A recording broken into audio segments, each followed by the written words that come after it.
avec ce magnifique bonnet qui m'a été gentiment refourgué par ma tante qui ne savait pas quoi en faire et qui s'est dit ça pourrait plaire à Julie et j'étais genre yes, ça me plaît beaucoup. Donc du coup voilà, ma mère m'a dit hey, tu veux pas ce bonnet? Et j'étais genre ouais, je le porterai chez moi, ouais. Et là je me suis dit mais mon dieu, c'est un accessoire parfait pour faire des lives. Voilà, c'est magnifique, ça fait genre bonnet de nuit. Alors, aujourd'hui, j'ai décidé de faire un petit live dessin, comme d'hab, avec un nouveau marque-page que je compte proposer pour les membres de mon Patreon slash Ko-fi slash etc., etc. Et comme c'est l'année du lapin, je me suis dit quel personnage je pourrais bien faire pour ce marque-page parce que en général, je fais plutôt Jenny. Mais je me suis dit, Jenny n'a pas d'oreille de lapin. Et là, je me suis dit, meuf, t'as plein de personnages avec des oreilles d'animaux. T'en as forcément un qui a des oreilles de lapin dans le lot. Et là, je me suis dit, mais oui, c'est vrai, Gustave. Alors, pour ceux qui ne connaissent pas Gustave, cet adorable petit bambin de 5 ans, Gustave est le protégé de Jenny. Donc, dans mon manga Les prisonniers du rêve, il y a un système scolaire qui fait que les premières années sont appelées les protégés. Et les dernières années sont appelées les gardiens, c'est-à-dire qu'en gros, on leur attribue, dans le cas de Jenny, la charge d'un petit enfant, voilà, qui s'appelle Gustave et qui est trop mignon. Et leur but, en gros, c'est de les accompagner dans leur première année à l'école, et par la suite aussi, bien sûr, pour qu'ils soient formés dans la plus grande sécurité, et que si jamais ils aient le moindre pépin, ils puissent se confier à quelqu'un qui sait par quoi ils sont passés et qui puisse du coup leur faciliter la vie, quoi. Et donc Gustave, mon cher petit ange. À la base, je vous avoue que j'ai choisi ce prénom par rapport à une des souris de Cendrillon. Donc on est très loin du lapin, mais comme j'ai pas de souris parmi les caméléons, voilà, ça a fait le taf. Donc oui, je sais pas si pour ceux qui ont vu le Disney Cendrillon, il y a une petite souris qui s'appelle Gus, mais en vrai, c'est Gustave et c'est Cendrillon qui décide de raccourcir le nom. Et je trouvais ce prénom tellement mignon que je me suis dit, je vais le garder et je vais en faire un personnage. Et c'est ainsi que Gustave le lapin est né. Parce que je kiffe les lapins, je trouve ça absolument trop choupinou-pinou. Donc voilà, Gustave le petit lapin. Et là, du coup, je me dis, hey, et si je profitais de ce live pour parler un peu des caméléons? C'est cette catégorie de race un peu obscure de mon manga. Que du coup, il y a tout un truc derrière, mais j'en ai pas encore parlé pour l'instant. Du coup, je sais pas. Est-ce que je me lance dans la backstory des caméléons qui est assez obscure au final? Parce que oui, il fallait quand même que je justifie mon envie de dessiner des gens avec des oreilles d'animaux. Je pouvais pas juste dire lol, j'ai envie de dessiner des chats et des renards et d'autres créatures fluffy. Non, non, il fallait quand même que je fasse autre chose qu'un ta gueule, c'est magique. Et du coup, je me suis dit, hey, oui, parce qu'il y avait aussi la question de savoir pourquoi les caméléons ont des doubles oreilles, c'est-à-dire qu'ils ont leurs oreilles animales et ils ont leurs oreilles de être humain aussi. Et là, on se dit, pourquoi? Parce que je sais qu'on m'avait posé la question, pourquoi t'as choisi de mettre les doubles oreilles? Eh bien parce qu'à l'origine, les caméléons étaient des êtres humains comme les autres. Et puis d'un seul coup, ils se sont transformés. Ouais, ils ont mangé du perle de lait et là, leur vie, elle s'est adoucie d'un seul coup. Non, je rigole. Non, non, non. Ouais, parce que la question se pose souvent quand on fait des humanoïdes avec des attributs animaliers. Est-ce qu'on garde ou non les oreilles d'êtres humains? Parce qu'on peut totalement se dire, bah non, du coup, on garde que les oreilles d'animaux, pourquoi en avoir plusieurs? Et puis là, il y avait quelqu'un qui m'avait demandé aussi, mais du coup, comment ils font au niveau de l'audition, par exemple? Est-ce que c'est genre décuplé? Bon, bah déjà oui, puisqu'ils ont des attributs animaliers, et les animaux sont quand même comment dire?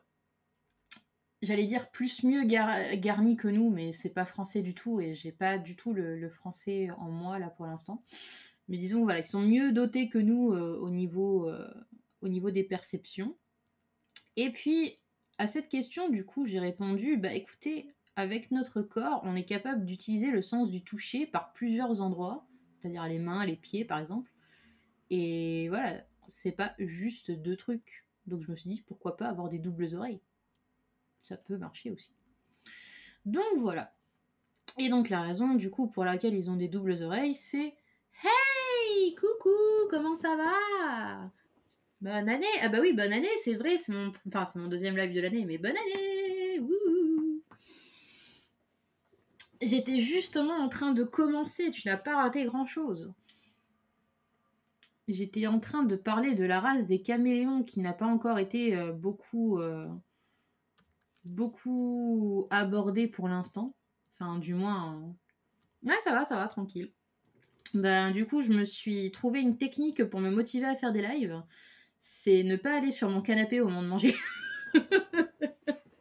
J'ai juste enchaîné, là j'ai bouffé quelques pancakes et comme ça au moins j'ai pas eu à aller sur mon canapé parce qu'une fois que je vais sur mon canapé en fait je suis aspirée par le plaid et par la chaleur et le confort et du coup j'ai plus envie de me lever et après en fait je suis tellement claquée par le reste de la journée que j'ai pas envie de retourner sur mon PC pour bosser en fait alors que là du coup vu que j'ai pas quitté mon fauteuil bah c'est bon je peux continuer à travailler, il y a aucun souci. Et du coup, bah, c'est pour ça que je me suis dit, bah allez, c'est parti, je vais faire mon petit marque-page là, parce qu'en vrai, il me reste que 2 pages pour finir le chapitre 15. Mais vu que c'est les 2 dernières pages, pour moi, techniquement, elles spoilent pas des masses. Mais je me dis, c'est quand même les 2 dernières pages, donc je vais les finir demain, tranquille, c'est pas grave. Mais voilà, sinon, je suis contente, c'est bientôt fini. Enfin, bientôt fini. Après, il me reste encore le chapitre 16, aka le chapitre qui va me faire chialer mes morts quand je vais devoir le dessiner. Mais tout va bien, j'avance. Au moins, c'est ça qui est cool. Par contre, clairement, si j'arrive à finir le volume 3 en février, ce sera un énorme miracle, quoi. Mais ouais, du coup, pas de tease, juste un petit marque-page tout mignon, tout doux. Avec mon petit Gustave que j'aime d'amour. Parce que en vrai, il y a 2 lapins que j'ai introduits dans le cast, mais l'autre lapin, c'est la voisine de classe de Jenny. Et elle est quand même vachement moins importante que Gustave, qui est quand même son protégé, qui est vraiment directement lié à elle. Donc je me suis dit, je vais choisir Gustave pour représenter mon année du lapin. Et en vrai, je suis triste parce que l'année précédente, c'était l'année du tigre, et du coup, j'avais Luca, et j'étais genre, je lui ai même pas fait une illustration rien que pour elle pour l'année, quoi. Tristesse. Après, voilà, je me dis, je lui ai fait une illustration pour finir l'année. C'est déjà pas mal. C'est déjà pas mal. Donc voilà, du coup, je me suis dit, hey, et si je parlais des caméléons pendant ce live? Du coup, si tu as les moindres questions à me poser à ce sujet, tu peux y aller, sinon je pars en roue libre dans mon explication, puisque à mon sens, c'est pas vraiment du spoil, parce que c'est juste une race. Et elle aura pas un impact, comment dire, aussi important que genre les soprotés, par exemple. Donc, si jamais tu as le moindre questionnement, le moindre truc qui t'a perturbé par rapport au caméléon jusqu'ici, n'hésite pas, c'est le bon moment pour me poser des questions. Sinon, je peux simplement commencer à dire pourquoi j'ai créé les caméléons, pourquoi, comment, etc., etc. C'est ce que j'avais commencé à faire du coup juste avant. Mais bon, ça me dérange pas de me répéter un petit peu, sachant que j'en ai pas dit beaucoup non plus. Ah mon bébé. Ah oui, on le voit pas bien là, mais... Salem est venu me dire bonjour. Coucou Salem. Non, pas sur le bureau. Non, non, non, non, non, non. Non. Voilà. Eh bien, je te laisse en roue libre. Très bien. Très très bien. Ça me fait un peu le même effet que quand je fais des dédicaces, c'est que je demande aux gens, vous voulez qui? Et qu'on me dit, oh, je vous laisse choisir. Et je suis genre, ok, c'est pas grave, j'y vais. J'ai vraiment l'impression de faire des exposés quand je suis en live en fait. Je pense que c'est pour ça que je suis nerveuse et que du coup je trouve pas mes mots parfois. C'est parce que bah du coup, même avant que tu arrives, je me mets toujours la pression comme s'il y avait quelqu'un. Et du coup je bafouille, je vais n'importe où, je fais plus des phrases françaises, c'est affreux. Mais bon, c'est important de réussir à s'exprimer comme il faut, donc je vais faire cet exercice. Alors, du coup, le pourquoi du comment des caméléons. Alors, à la base, c'est parti d'un truc très con qui était que je voulais dessiner des gens avec des oreilles d'animaux. Voilà. Ça, c'est l'explication officieuse. Parce que bah voilà, je trouve ça trop mignon, genre Artemis avec ses oreilles de chat, David avec ses oreilles de renard, là qu'on m'a dit qu'apparemment je savais pas très bien dessiner, mais bon. Moi je me dis que on a chacun notre style et notre façon de faire, donc ça ne me dérange pas. Et donc du coup, je me suis dit bon, il faudrait quand même rationaliser le truc plutôt qu'un simple non mais ta gueule c'est magique, tu vois. Et du coup, je me suis dit, ok, très bien. Il y a le débat du doubles oreilles. Pourquoi ils ont des doubles oreilles? Pourquoi ils n'ont pas juste des oreilles d'animaux, tu vois? Parce qu'on peut se poser la question. Il y a des gens, je sais qu'il y a un webtoon que je lis. C'est quoi le titre déjà? C'est. Putain, c'est un truc en anglais. The Fox and the Cat ou un truc du style. Et du coup, dedans, il y a plein d'humanoïdes à oreilles d'animaux, mais ils sont considérés comme des animaux. Bref, tout ça pour dire que dedans, du coup, leurs oreilles d'animaux, c'est tout ce qu'ils ont. Ils n'ont pas d'oreilles d'êtres humains. Donc, du coup, la nana, elle a vraiment fait comme si tous les cheveux et tout, ils prenaient la base là où nous, on a nos oreilles. Et comme ça, ben, on se pose pas la question de savoir s'ils ont des doubles oreilles ou non. Mais moi, du coup, ça me semblait plus logique qu'ils en aient, et du coup, j'ai dû chercher une raison à cette logique, parce qu'il y a ma logique, mais il y a la logique du manga après. Et donc, du coup, la logique du manga, c'est que avant d'être des caméléons, c'était des êtres humains. Et oui. Et oui, oui, oui, oui, oui. Et en fait, là, on va faire un peu d'histoire. Un peu d'histoire des prisonniers du rêve. Qui est que il y a environ un peu moins d'une centaine d'années par rapport à l'histoire actuelle, il y a eu une guerre. En fait, il y a eu plusieurs batailles même. Bon, j'ai pas encore fait la chronologie exacte, mais j'ai les grandes lignes dans ma tête. Et en gros, le territoire de Is, donc d'où est issue Jenny, et le territoire de Jordine, d'où elle se trouve actuellement, ont fait une alliance pour affronter le territoire d'Eldur, donc qu'on n'a pas encore vu pour l'instant, enfin du moins pas dans les 2 premiers volumes, on le verra rapidement dans le volume 3. Et donc ce territoire d'Eldur, il est plus massif, plus comment dire, il est mieux doté au niveau de l'armement et plus prompt à faire la guerre aussi. Il avait très envie d'étendre son territoire. Et du coup, ils ont dû trouver une façon de les battre avec les combattants donc de Is et de Jordine. Et c'est comme ça qu'un beau matin, non c'est pas vrai, c'était pas un beau matin, c'était un soir à minuit parce que c'est plus diabolique, t'as vu. Donc c'était un soir comme ça, ils ont décidé en fait de faire un pacte avec les esprits de la nature. Et ils ont sacrifié donc quelques soldats pour le test. Et ils ont du coup réussi à fusionner avec d'autres animaux. Donc que des animaux que j'ai trouvés liés à la Lune. J'ai cherché un petit peu genre bestiaire, etc., etc. Et donc du coup, il y a une liste complète d'animaux, parce que là on en a vu quelques-uns, mais en vrai il y en a plus que ça. La liste complète, donc du coup on a le chat, on a le renard, on a le tigre, on a le taureau, on a le serpent, on a le loup, on a le jaguar, on a le lapin. Et je crois que c'est tout, hein. Alors attends, que je me trompe pas. Non, c'est pas dans le volume 2, c'est dans le volume 2. Je crois pas m'être trompée. Oh,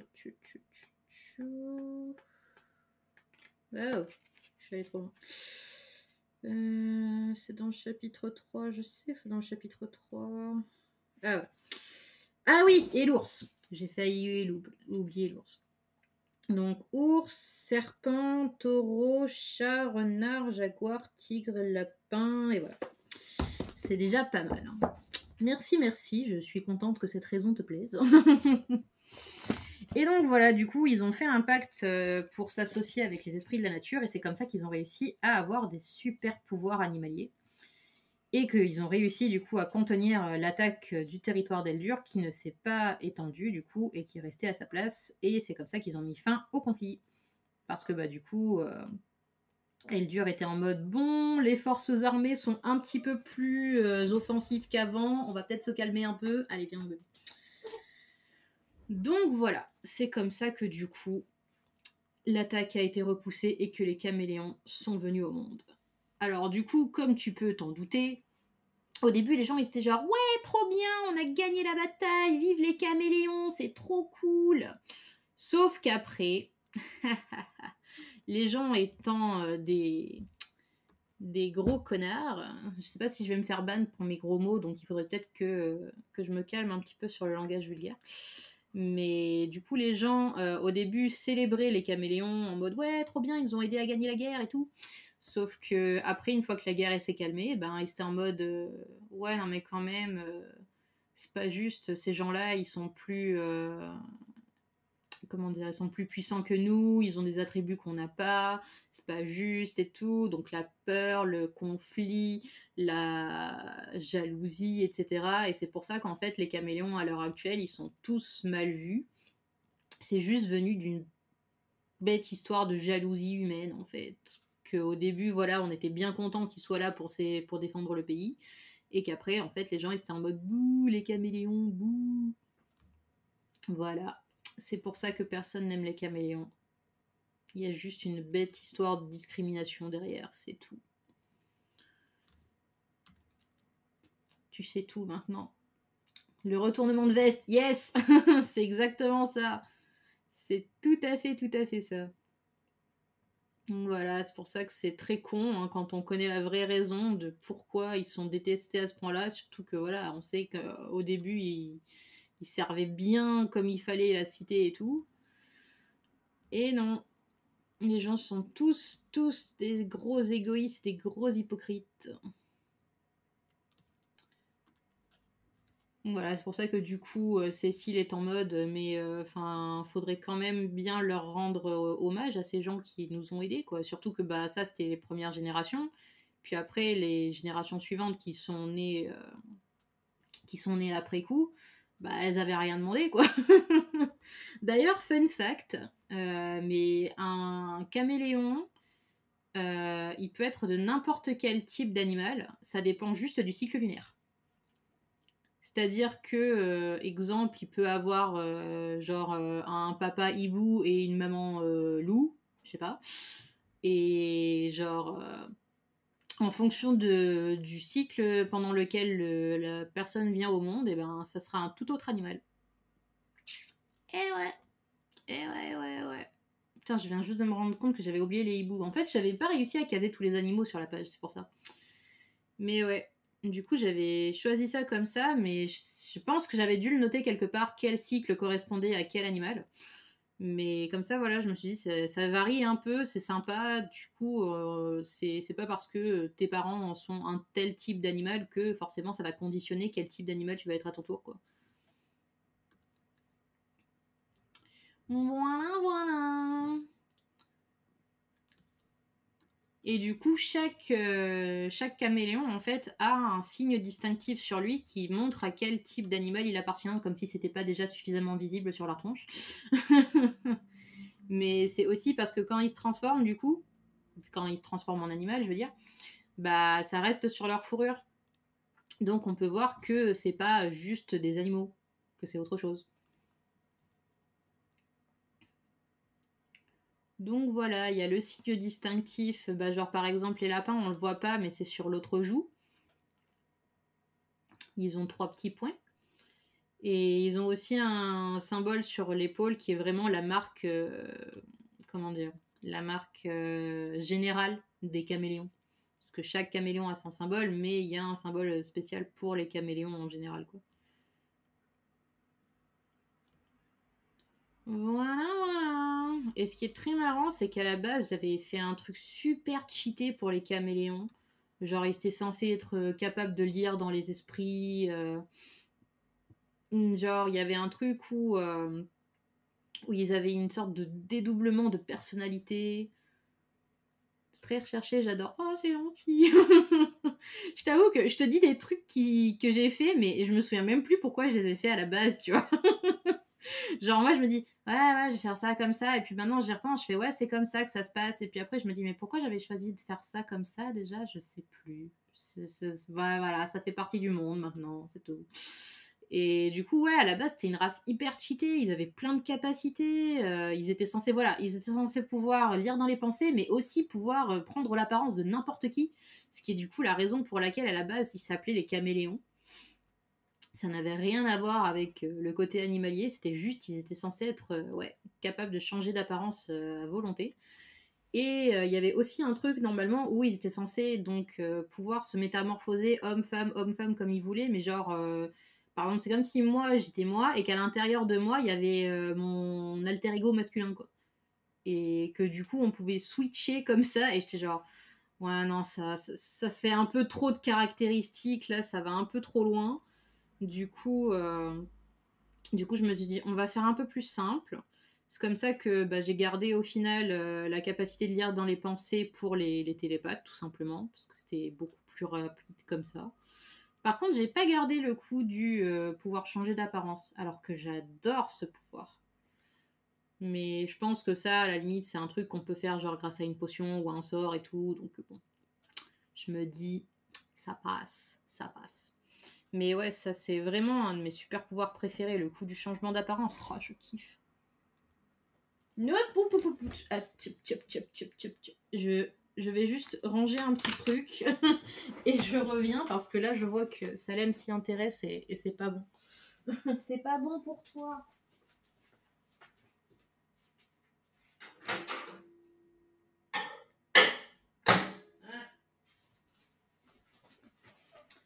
Désolée pour cette petite interruption. Oh oui mon bébé, je sais que ça avait l'air bon, mais non, c'est pas pour toi. Voilà, on est reparti. Donc oui, du coup, je me suis dit, mais ça sert à rien en fait de faire autant de caractéristiques pour une seule race alors qu'il y avait moyen de faire tellement plus simple et que bah, même si c'est simple, bah, ça marche en fait. Donc ne vous compliquez pas la vie les gens. Donc voilà, voilà. Et sinon, qu'est-ce qu'il y avait d'autre à dire sur les caméléons à part ça? Que je réfléchisse. Je réfléchis. Bah, je crois que c'était la base. Hein. Donc en vrai, voilà, il n'y a pas un aussi grand mystère que ça. Mais c'est juste que quand je vais le raconter, bah, ça va prendre, si ce n'est un chapitre, au moins la moitié d'un chapitre, quoi. Juste pour expliquer comment ça s'est fait, de montrer le rituel et tout, de montrer aussi les esprits qui vont contacter pour en parler, tout à ça. Ah ouais, ouais.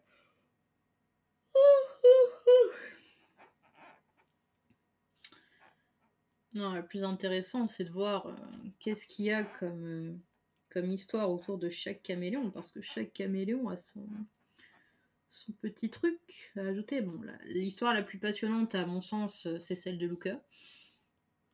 J'ai juste tellement hâte de raconter sa backstory. Genre, c'est une des plus...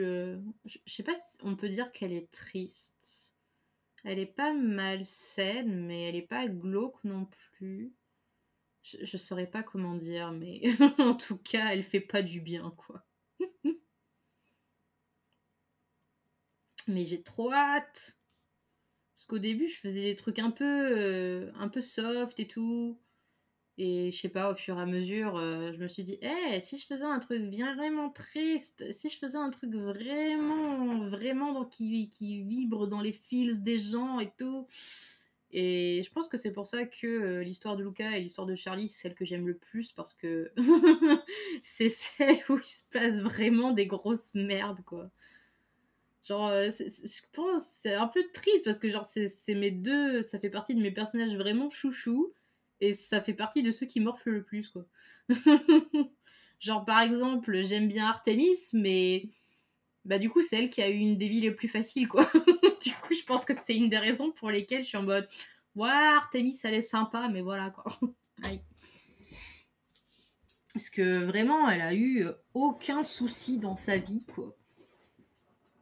Tranquille. Imhotep. Genre, elle était à pote avec David, ses parents, ça allait tranquille, elle avait pas de soucis à l'école. Donc voilà, quoi. Du coup, je pense que c'est pour ça que ouais, je suis en mode ouais, Artemis elle est jolie, Artemis elle est sympa, mais c'est tout. C'est tout. Bon, après, je pense quand même que y a des gens qui l'apprécieront quoi qu'il arrive, mais je sais pas, je pense qu'effectivement, c'est plus facile de s'attacher à un personnage quand on compatit à son histoire, en fait. Je pense. Parce que bon, moi personnellement, une meuf qui est populaire et qui a aucun souci dans sa vie, j'ai du mal à. J'ai du mal à m'identifier à elle, je dirais. Voilà, c'est ça. J'ai du mal à m'identifier. Complètement d'accord. Voilà. Genre, voilà, tu vois, en Love Interest, à la limite, ça passe, mais en personnage principal, je pense que Artemis, ça l'aurait pas fait, quoi. Je pense que ça l'aurait pas fait des masses. Donc voilà, vous pourrez sortir les mouchoirs pour Charlie, vous pourrez sortir les mouchoirs pour Luca, vous pouvez sortir les mouchoirs pour David aussi. Elle est moins triste que les autres, l'histoire de David, mais en fait, elle est touchante. Voilà, elle est touchante parce que bah du coup, autant voilà, Artemis dans sa propre backstory, c'est pas extraordinaire. Par contre, le rôle qu'elle tient dans celle de David, ça j'aime bien. Ça j'aime franchement bien. Du coup, là pour le coup, ouais, j'ai hâte de pouvoir en parler, même si je sais pas encore quand est-ce que je pourrais caser leur backstory à tous les deux. Parce qu'il y a tellement de choses à raconter avant ça. Enfin, avant ça. Disons que les backstories, j'essaie de les caser vraiment à un moment où c'est. Comment dire? C'est logique d'un point de vue narratif d'en parler. Parce que si je le balance juste d'un seul coup, en mode il regardait par la fenêtre et ça lui faisait penser à son enfance, blablabli, blablabla, enfin, je sais pas, je trouve que c'est pas intéressant, quoi. Je pense que le mieux, c'est d'attendre que le récit t'offre une opportunité pour le faire, en fait. Et là, bon, bah, c'est pas encore le cas, quoi. Bah oui, c'est ça, c'est trop facile. On va pas faire ça juste parce que il y a une fenêtre. Ça serait trop simple. Donc voilà, du coup, ben j'attends. De toute façon, pardon. De toute façon, voilà, l'occasion se présentera quand elle se présentera. Peut-être quand le cast principal devra se rendre à Eldur, du coup, puisque c'est prévu qu'à un moment donné, ils se rendent dans ce territoire. Donc bon, peut-être que directement, ce sera plus simple de le faire quand ils seront là-bas et que du coup, là, ça ravivera des souvenirs en mode « Oh mon Dieu, tu te souviens quand on était petit, qu'on habitait là ?» Je pense que c'est encore le plus simple et le plus logique. Donc voilà, faudra attendre encore un petit peu hein, avant que ça arrive, mais j'ai envie de dire, bon, à part peut-être pour les gens qui sont fans du personnage de David ou du personnage d'Artemis, je pense pas que ce soit le problème le plus urgent pour l'instant, que les gens meurent d'envie de savoir qu'est-ce qui s'est passé, comment ils sont devenus amis, etc. etc. De toute façon, j'ouvrirai la boîte à idées pour ceux que ça intéresse. Parce que ben, c'est vrai que voilà, j'ai quand même les choses que je dois raconter, mais je suis curieuse de savoir ce que les gens ont envie de lire en fait.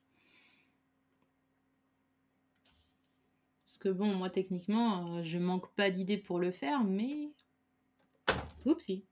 Putain, il m'a fait peur la machine, l'imprimante à côté. Elle a fait un petit dératé là. Voilà, c'est mieux comme ça. Donc ouais, du coup, je disais que ce serait sympa, ouais, si je savais ce que les gens ont envie de lire. Parce que bon, bah voilà, du coup, le flashback que j'ai mis à la fin du volume 3, au final, même si il fait mal aux feels. Bah, c'était vachement sympa de l'avoir fait, donc je me dis, ça vaut le coup d'écouter les lecteurs pour certaines choses. Donc voilà. Non, non, non, je me suis trompée de calque, je me suis trompée de calque.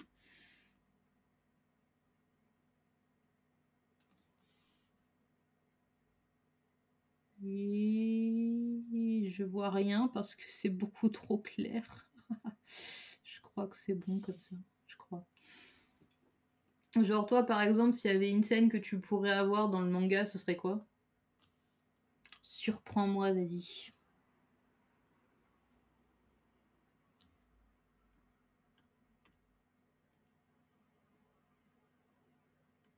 Voilà. Ah.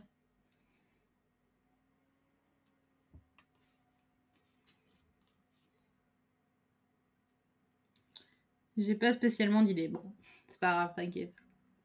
Moi j'ai plein d'idées. J'ai plein de scènes qui se sont pas encore passées. J'y arriverai, t'inquiète.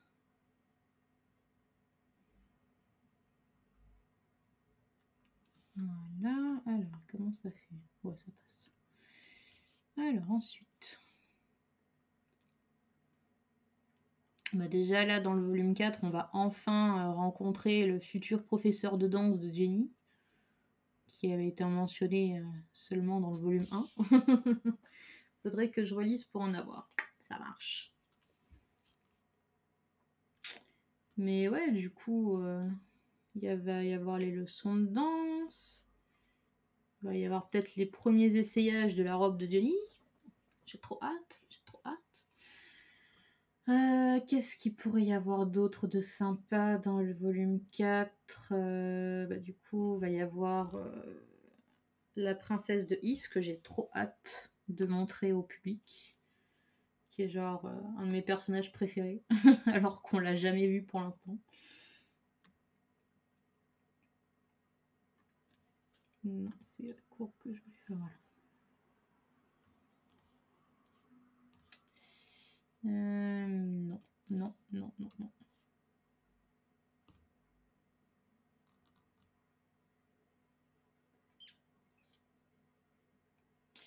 Non, je crois que je vais le faire directement à l'ancienne, tant pis. Je suis trop nulle pour utiliser l'outil courbe, c'est pas grave. Mais ouais, j'ai trop hâte, elle est vachement cool cette meuf. Non, mais je vais pas spoiler qu'est-ce que c'est au niveau de son caractère, mais c'est un personnage qui me plaît bien. C'est le genre de personnage qu'on n'a pas encore croisé pour l'instant. Parce que j'essaye vraiment de faire en sorte qu'ils aient chacun une personnalité bien distincte, bien à eux, histoire qu'on puisse pas se tromper. Et j'avoue que ouais, le personnage de la princesse, c'est un pur délice. Surtout qu'au début, j'avais vraiment une idée très précise pour ce personnage-là. Et au final, j'en ai fait un truc complètement... pas complètement différent, mais presque.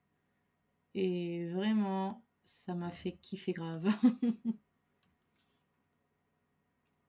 J'essaie de faire en sorte que chaque personnage apporte une dimension différente au bouquin, qu'ils abordent un concept ou un aspect du monde.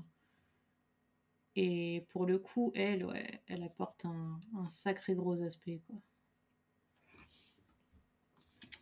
Donc j'ai hâte qu'on la voie. D'ailleurs, je vais en chier grave quand je vais devoir faire son apparition, parce que du coup, ça va être dans un énorme palais, avec une grande salle, avec plein de colonnes partout, là. Ah, ça va être dur. Ça va être tellement dur. Hâte de la rencontrer, cette princesse. Tu vas voir, elle est sympa. Bon, après, voilà, quand on va la voir, elle interagira pas avec... Courage pour les décors, merci. Je vais refaire je sais pas combien de recherches sur Pinterest pour trouver quelque chose qui me convienne. Mais du coup, ouais, au début, quand on la verra, elle interagira pas avec le cast, donc faudra attendre encore un tout petit peu pour ça. Mais ce sera sympa. Ce sera fort sympathique. Purée, j'arrive pas à faire ce trait, ça me saoule. Et en plus, il est pas si épais que ça, mon feutre, hein, mais... Mais ouais, il y a encore plein de personnages que j'ai hâte de développer, d'introduire, etc., etc. Ça va être tellement bien. Un personnage que j'ai hâte de mettre un peu plus en avant aussi, c'est Hortense. Hortense, elle n'a pas eu encore assez de temps d'écran, j'allais dire. Mais ouais, j'aime plutôt bien ce personnage et plutôt bien ce que j'en ai fait aussi. Même si pour l'instant, j'ai pas encore exploité son potentiel jusqu'au bout.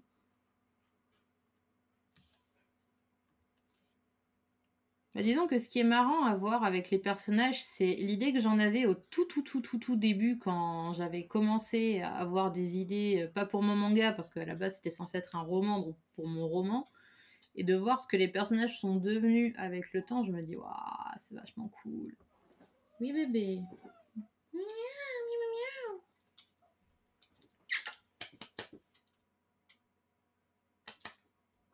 Hop là. Ah là là. Et après, on dit que les chats sont silencieux. Tu parles. J'ai les mêmes réflexions. Bah, c'est vrai que, voilà, surtout, on se rend compte qu'on évolue en tant que scénariste, en fait. Parce que moi, quand j'avais commencé à écrire l'histoire, j'étais encore très nourrie par les lectures que j'avais eues jusque-là. Et en fait, ce qui est intéressant, c'est vraiment de voir, avec mes yeux d'adulte et de personnes qui a appris à travailler avec les personnages, qui a développé ses propres valeurs, etc. Du coup, il y a des choses qui sont en dissonance. Je me suis rendu compte que le rôle, par exemple, je vais prendre l'exemple d'Hortense, mais le rôle super cliché de la meuf qui crush sur le protagoniste comme l'héroïne et qui du coup décide de s'en prendre à elle de manière totalement gratuite en mode c'est mon make-up, je trouve ça vraiment stupide en fait, et tellement vu et tellement pas intéressant que du coup je me suis dit non, on va pas juste faire ça, on va essayer de trouver un truc un peu plus intéressant à faire avec ce personnage, quoi. Donc voilà, je ne spoilerai pas parce que j'aime beaucoup trop l'évolution d'Hortense pour spoiler quoi que ce soit, mais je suis vraiment contente de pas avoir juste fait le cliché de la rivale, quoi, parce que ça c'est vraiment naze en fait. Genre j'en ai trop lu quand j'étais gosse, ça m'a saoulée. Puis même, j'aimerais qu'il y ait un peu plus de sororité dans les mangas, tu vois. Qu'il n'y ait pas juste l'héroïne en peste pour un mec, et puis d'un seul coup, il y a une meuf qui débarque. Oh non, mince alors, que vais-je faire? Et hop, c'est parti dans les brimades, et hop, c'est parti on va s'en prendre à la meuf alors qu'elle a rien fait de mal. Tout ça parce que, ah non, moi aussi je veux que le garçon il me remarque. Donc non, je dis non à ce genre de comportement et à ce genre de plot. Je trouve ça tellement stupide. Genre, il y avait un webtoon que j'avais vu passer comme ça, où, je crois que j'ai dû lire peut-être 2 épisodes, et après ça m'a saoulé, j'ai rage quit, où c'était une meuf qui disait qu'en gros elle supportait pas les filles et tout, j'étais genre, quoi? Et c'était ultra cliché, voilà, que les meufs elles s'en prenaient à elle de manière super gratuite et tout. Et ok, je sais que ça arrive dans certains endroits, tu vois, que ça c'est un truc qui se fait malheureusement. Mais j'aimerais tellement qu'il y ait plus d'exemples, voilà, de bienveillance entre femmes, en mode on se soutient au lieu de se tirer dans les pattes. Je sais pas, un peu d'entraide, un peu de positivité. Parce que ça revient un peu à ce qu'on disait la dernière fois par rapport à l'homosexualité. Et hey, Erza, cette fois-ci je le dis bien. et ouais, ça revient à ce qu'on disait la dernière fois par rapport à l'homosexualité dans les médias, qui est que si on montre un certain comportement et qu'on le banalise, les gens ils vont se dire c'est comme ça à la base, tu vois. Et je me dis que pour la sororité c'est pareil, plus on montrera de femmes qui s'entraident dans les médias, hey, ça va et toi? Plus on montrera de femmes qui s'entraident dans les médias, et plus on comprendra que ça devrait être ça la norme en fait, et pas la compétition entre femmes, en mode il faut qu'il y en ait une qui soit forcément mieux que les autres, etc., etc., quoi. Je pense que c'est important. Non, bah tant mieux.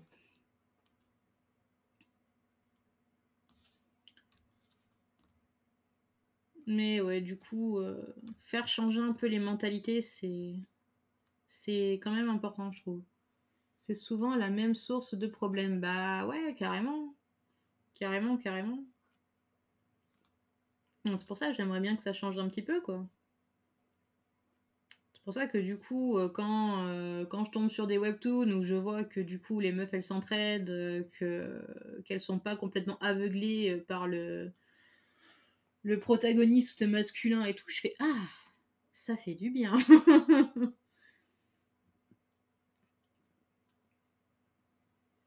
Après voilà, moi je rêve de lire un jour. Mais voilà, purée, oh, c'est incroyable. Parce que juste, j'étais sur le point de dire, je rêve de voir une histoire où les meufs, elles sont rivales pour un gars et que finalement elles décident de sortir ensemble. Ah, c'est exceptionnel, on a eu la même idée, quoi. Et voilà, allez, donnez-nous ce genre d'histoire, s'il vous plaît. Donnez-nous une histoire où les deux meufs, elles sont là en mode, ah là là, c'est moi qui l'aurai, non, c'est moi, et que finalement, allez, c'est parti. J'y pense depuis tout à l'heure, bah voilà. Bah voilà, bah voilà. Ouais, faut le faire, faut vraiment le faire parce que je trouve ça extraordinaire. Bah, tiens, d'ailleurs, quand j'y pense, le Korra Sami à la base dans Legend of Korra, elles étaient toutes les deux à fond sur le même gars, sur Mako, et au final elles sont ensemble.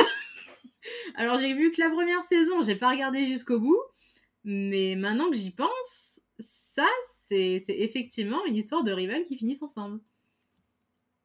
Donc voilà les gens, prenez exemple sur le Korasami et faites-nous plus d'histoires de meufs qui sont rivales mais qui au final décident de finir ensemble parce que c'est carrément mieux. On a un premier exemple, bah ouais voilà c'est ça. Allez, let's go. Franchement des fois je me dis j'aimerais trop faire des mini projets annexes comme ça où il se passe des trucs du style. Comme ça c'est marrant. Après voilà je me dis je pourrais le faire avec les personnages de mon manga mais oh là là. Ça voudrait dire qu'il faudrait avoir tellement d'histoires annexes dedans, ce serait un peu compliqué.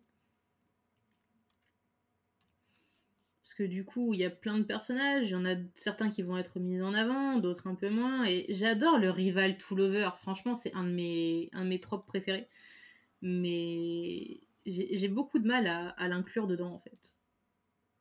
Parce qu'à chaque fois mes personnages ils sont fluff, ils sont trop mignons, ils finissent par fondre complètement, et du coup j'arrive pas à faire tenir le rival to lover trop longtemps en fait. C'est un peu une des tragédies de ma vie. Ça et le fait que j'arrive pas à faire des plots de fanfic où les personnages ils commencent par une nuit sans conséquence et que ça finit en love story, genre Friends avec bénéfice, ah putain, amis et plus si affinité, etc., etc. Que à chaque fois j'essaie d'écrire un truc où vraiment voilà c'est deux potes qui essaient de coucher ensemble sans conséquence et qu'au bout de X chapitres, ils se rendent compte que oh mon dieu, non, en fait, on est tombé amoureux. Et en fait, j'y arrive jamais parce que dès le premier chapitre, il y a forcément des sentiments quand ils couchent ensemble. Et du coup, je me dis, bon, bah tant pis, je crois que j'arriverai jamais à faire ce genre de trope. Et ça me rend extrêmement triste. Donc, si vous aussi, vous avez des trucs que vous n'arrivez pas à écrire malgré toute votre bonne volonté, n'hésitez pas à le partager, ça me fera rire un petit peu. Faut savoir que je suis pas toute seule dans ma galère. Parce que c'est vrai, il y a des trucs, j'adore les lire, mais j'arrive pas à les écrire. C'est insupportable, vraiment. Et pourtant, je me souviens, il y avait une fanfic comme ça que j'avais fait toute une liste de notes sur une page entière. Et malheureusement, j'ai jamais, mais alors jamais réussi à développer ça de manière à suivre les notes en fait. Parce qu'il y avait les notes et il y avait les passages développés et malheureusement les passages développés c'était une catastrophe quoi. Et pourtant j'y mettais de la bonne volonté hein, mais mon cerveau il essayait de rationaliser en mode Mais c'est pas possible en fait qu'ils couchent ensemble alors qu'ils ont pas de sentiments. Et moi je suis genre mais si, allez, c'est possible, regarde les notes. Et non, non, non, c'était absolument pas faisable et du coup j'étais extrêmement triste. Est-ce que c'est mieux si je fais... Non, non. J'essaye vraiment d'arriver à utiliser cette truc de boucle là. Non, non, c'est toujours pas ça. Je vais y arriver. J'ai foi en moi. Mais ouais, moi je préfère vraiment les histoires où il y a du feelings, où les personnages se kiffent et tout. Mais j'aime bien le best friend to lover aussi. C'est vraiment un de mes tropes préférés. Le rival to lover, le enemy to lover, le best friend to lover. Le... Non, je réfléchis. Je réfléchis. Je crois que c'est les principaux. Ah, et un de mes trucs préférés, évidemment, c'est le fake dating. Oh, le fake dating, qu'est-ce que c'est bon, ça. Je trouve que c'est facile au niveau scénaristique pour forcer les personnages à sortir ensemble tout de suite alors qu'ils n'ont pas encore de sentiments. Mais c'est tellement marrant. Oh, c'est tellement drôle. De les voir comme ça, là, se dire oh mais non, on peut pas être ensemble et tout, et qu'en fait, mais si, allez, let's go. J'arrive vraiment pas à l'utiliser cet outil. Hein. C'est dingue. Vraiment. Ah, attendez, je crois qu'on tient un truc. Je crois qu'on tient quelque chose. Presque, presque. Ouais, voilà, c'est ça. Je pense préférer le enemy to lover, mais j'ai jamais trop réfléchi à la question. Bah, je sais pas, genre, est-ce que quand tu lis des fanfics, y a pas un truc que tu préfères plus qu'un autre, par exemple? Ça pourrait t'aiguiller sur la question. Genre voilà, bah, je sais que le rival to lover, je kiffe parce que bah, le fait qu'il soit rival, en fait, ça implique qu'il soit sur un pied d'égalité, en fait. Il n'y a pas de déséquilibre entre les deux. Du coup, ça me plaît beaucoup. Plus le fait que bah, rival, ça implique qu'il y ait une compétition, donc forcément, ils s'affrontent, mais ils se respectent en même temps. Et souvent, ça mène à des situations un peu stupides, donc moi, j'aime bien. Genre là, par exemple, je lisais un webcomic, et du coup, dedans, il y avait un truc super con où à un moment donné, ils doivent décider de qui va gagner. Qui va gagner des tickets de cinéma pour sortir avec la fille que les mecs ils convoitent tous les deux.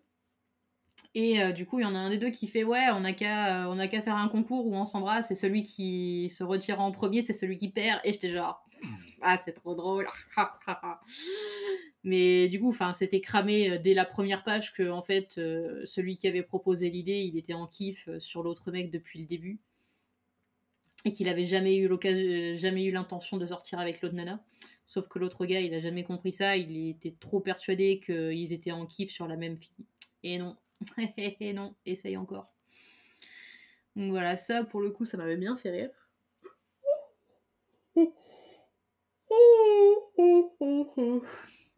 Je me souviens d'ailleurs qu'une des premières fanfics que j'avais lues à l'époque, il y avait une scène comme ça où un des personnages il veut sortir avec un type et l'autre personnage il fait ouais non mais de toute façon t'arriveras jamais à sortir avec et tout et il fait ouais en plus t'embrasses trop mal et tout machin ouais d'abord qu'est-ce que t'en sais machin elle fait attends viens on va tester. Et du coup, c'était trop drôle parce que c'est le genre de truc, du coup, où ils s'embrassent chacun et il fait ah non, c'était nul, attends, on recommence. Ah mon dieu, c'est cliché, mais alors qu'est-ce que ça me fait rire, qu'est-ce que ça me fait rire, mon dieu. Ah là là, la bonne vieille époque. Les fanfics de mon adolescence. Franchement, des fois, je me dis, j'aimerais bien en relire des vieilles fanfics comme ça. Puis après, je me dis, ah, mais je risquerais de cringe tellement, tellement c'est vieux et avec les principes, comment dire, yaoi de l'époque. Donc, je me dis que j'aimerais bien et en fait, je me dis que non, c'est pas une bonne idée. Et je n'arrive pas à faire cette forme en escargot comme ça, là. C'est relou. Ah regardez-moi ce trait, qu'est-ce qu'il est moche. Putain, ça me fait penser que c'est la première fois que je vais mettre des couleurs sur Gustave. Je n'ai absolument aucune idée de ce que je vais faire. Je sais pas, est-ce que c'est un lapin blanc? Est-ce que c'est un lapin gris? Qu'est-ce qu'il y a comme d'autres couleurs pour les lapins? Lapin marron, peut-être? Parce que du coup, il a les cheveux blancs dans le bouquin, donc c'est toujours le petit stress quand on passe du noir et blanc à la couleur. Je me souviens d'ailleurs que ça m'avait fait rire au tout début quand je faisais mon école de manga, parce que j'avais l'habitude de faire de la colo à cette époque, et ça m'avait fait bizarre de passer au noir et blanc. Et notre prof, elle nous disait, ouais, les auteurs de manga, ils ont énormément de mal à faire leur colo et tout, parce qu'ils réfléchissent en termes de trame, en termes de proportion de noir, etc. Et je fais là, oh là, mais qu'est-ce qu'elle raconte? C'est super facile de faire une colo et tout. Non, c'est faux. Elle avait totalement raison. Maintenant, j'ai beaucoup de mal à faire des colos, c'est affreux. Bah, surtout qu'en plus, j'ai jamais vraiment étudié la complémentarité des couleurs, par exemple, ce genre de choses que je devrais totalement, totalement me renseigner dessus de temps en temps. Parce que ben, c'est vrai que j'ai un site qui est vachement pratique, où il y a effectivement une couleur et sa couleur complémentaire, ou au contraire sa couleur antagoniste, on va dire, parce que j'ai pas le mot.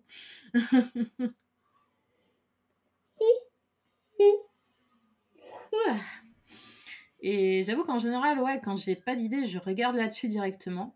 Et c'est hyper sympa. Mais je sais que normalement, il y a des règles à respecter dans la colorimétrie. Genre un truc que j'ai découvert cette année, enfin plutôt l'année dernière, du coup, puisqu'on est début 2023. Et que c'était que ça servait à rien de mettre trop de couleurs différentes en fait quand on faisait un design ou juste une illustration tout simplement. Genre on pouvait utiliser une couleur vive, par exemple du bleu, et qu'après on pouvait utiliser du noir, du gris, du marron, du blanc, mais pas en faire trop au niveau des couleurs primaires en fait. Genre le rouge, le bleu, le jaune, le vert, etc. etc. quoi. Et voilà pourquoi généralement je bois du café. Hmm. Mais du coup, ouais, ça m'a vachement servi quand j'avais dû faire un design à Jenny et que j'avais fait donc une dominance de bleu indigo et que j'avais foutu du marron et du noir ou du bleu marine éventuellement sur le reste du design. Et j'étais là, putain, mais c'est vachement plus harmonieux en fait. Et ça, c'est des trucs qu'on nous enseigne pas nécessairement quand on est à l'école, quoi. Là, je pense nécessairement à mes classes d'art plastique collège-lycée, où on vous laisse le champ libre de faire n'importe quoi, alors que bah ils pourraient en profiter justement pour nous impliquer un peu plus au niveau des méthodes, quoi. Genre, je sais que des fois on me demande est-ce que t'as appris à dessiner à l'école de manga et je fais bah non, j'ai appris en autodidacte, mais il y a certains trucs j'aurais bien aimé qu'on me les enseigne, quoi, parce que c'est des règles de base en fait. Genre voilà, j'ai appris à utiliser l'encre, à utiliser la plume, les trames, etc., etc. Mais ouais, il y a des trucs pour le coup.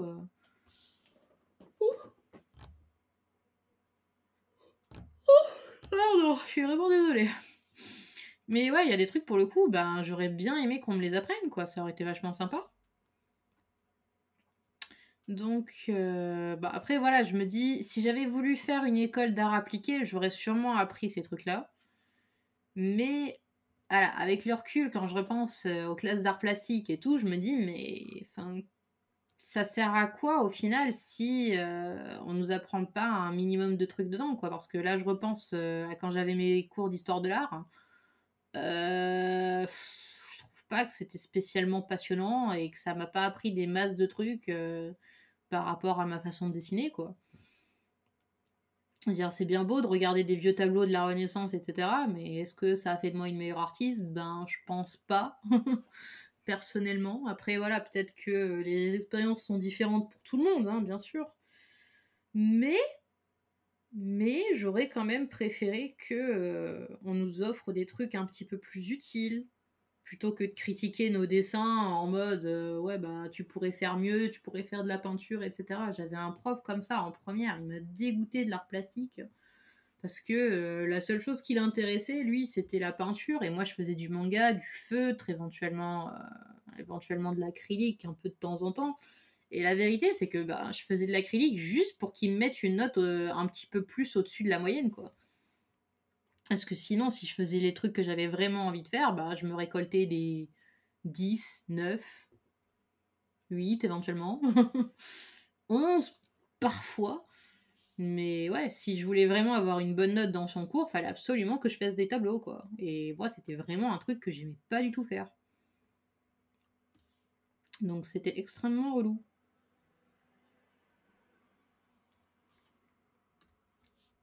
Alors après, oui, il faut voir les tableaux que mes camarades y peignaient, hein. Genre, il y avait 2 meufs dans la classe, elles peignaient des trucs de littéralement 2 mètres de long. Et oui, effectivement, elles avaient un travail de la peinture, c'était un truc de dingue, quoi. Mais enfin voilà, moi, je trouve ça dommage que on pousse pas les jeunes à cultiver leur talent en leur donnant de meilleurs conseils, quoi. Parce que bon, moi je faisais en mode YOLO, et il y en avait d'autres, effectivement, ils se débrouillaient vachement mieux, mais je sais pas, je me dis, le prof il aurait pu nous aiguiller un petit peu, quoi. Je sais pas. Je trouve que ça aurait été un peu sympa avec le recul. Parce qu'au final, bah, ça m'a complètement dégoûté de l'art plastique au point que l'année suivante, j'ai carrément changé de section, quoi. Bon, après, voilà, ça m'a pas découragée au final, puisque j'ai fini par continuer à faire du dessin et tout, mais ça aurait quand même été plus sympa si j'avais eu plus d'encouragement, je trouve. Genre la prof que j'avais en seconde, elle était vachement sympa. Elle nous encourageait bien quand on faisait des trucs. Et d'ailleurs, fun fact, ben, je l'ai recroisée des années plus tard, genre quasiment littéralement 10 ans plus tard, quand je travaillais dans le magasin du Géant des Beaux-Arts. Elle était venue avec sa petite famille pour acheter des trucs. Et là, je la regarde, je fais attendez une seconde. Vous étiez pas prof à tel lycée de telle ville? Et elle me regarde, elle fait mais si. Et je la regarde, je fais mais vous savez que j'étais une de vos anciennes élèves?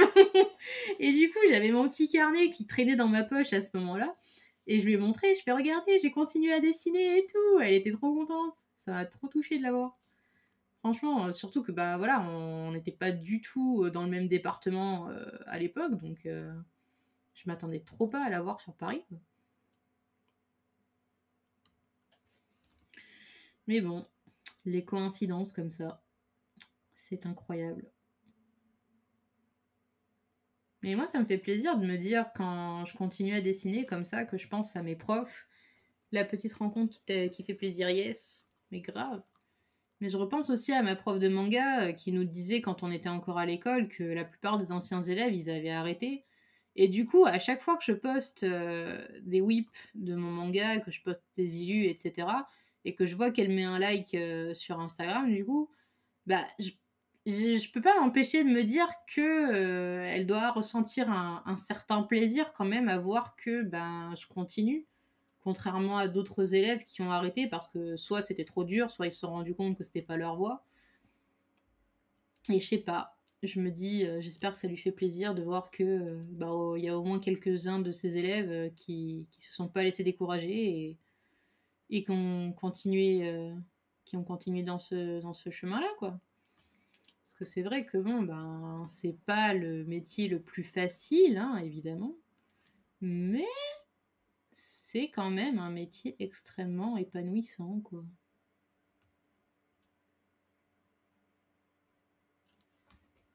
Donc bon, là j'ai trop hâte de sortir mon 3e volume pour aller lui rendre visite et lui dire hey, regardez, j'ai fait ça. Bon, après, le problème, c'est que du coup, elle travaille plus à l'école, donc je sais pas comment je pourrais la revoir en fait. Ah, tristesse. Voilà, je crois que on peut dire que le line c'est fait. Tiens, voilà, c'est bon. Alors, du coup, je vais pouvoir commencer les aplats. Alors, ça va être le fond. Ça va être les yeux slash peau. Parce qu'à chaque fois, je fais un calque différent pour les yeux et la peau, mais là, il est tellement petit que je me dis ça sert vraiment à rien que je m'embête à faire des calques différents pour les deux, quoi. Alors, les cheveux... Est-ce que tout le monde a le même style de comment dire, d'ordre de calque? Parce que pour moi, ça semble tellement intuitif de faire comme ça maintenant que je me demande si on a tous, le même système. Genre, une fois, j'étais tombée sur un truc comme ça où une nana disait oui, moi j'ai au minimum une vingtaine de calques, quoi. Et j'étais genre waouh, à ce point. Et puis après, c'est vrai que dépendamment des dessins, c'est effectivement possible. Alors, du coup, la peau de Gustave, je pense que je vais lui faire une peau un peu pâle, ça devrait être c'est bien. Alors, voilà, du coup, j'avais prévu de faire une ambiance de nuit. Je ne sais pas encore comment je vais faire ça, mais on verra bien. Alors, donc ça c'est bon. Ensuite, Jenny. On la voit pas beaucoup, mais on la voit quand même. Allez. Hop. À la base, j'étais pas sûre de savoir si je devais la mettre sur l'illustration ou non, ou si je devais juste faire sa main qui dépasse. Finalement, je me suis dit que ça ferait bizarre d'avoir juste la main qui sort comme ça. Parce qu'à la base, en gros, si je coupe, je sais pas si on va bien... Non, on va pas bien voir. Bon, je vais rajouter un truc à la con. Hop, par-dessus. Genre, en gros, ça devait couper comme ça. Attendez, je vais mettre du noir. Hop. Voilà. En gros, il devait y avoir juste ça, quoi. On devait pas avoir Jenny. Mais je trouve que ça fait un peu bizarre. Donc du coup, c'est pour ça que j'ai décidé de faire un petit découpage. Parce que ça devait être une plus grosse illu. Et après, je suis tombée sur d'autres illus, d'autres artistes qui étaient beaucoup plus travaillés. Et j'étais genre, bon, bah je vais juste en faire un marque-page et ce sera très bien. Bah, je me dis, voilà, des fois, faut pas se mettre la pression. Et puis, des fois, je me dis, c'est quand même mieux de sortir de sa zone de confort si on veut progresser un peu, quoi. Donc, voilà. Je me suis fait violence en me disant, je ferai un truc mieux la prochaine fois. Bon, maintenant, c'est la grande question. Quelle va être la couleur des cheveux de Gustave? Est-ce que je le fais châtain? Est-ce que je le fais gris?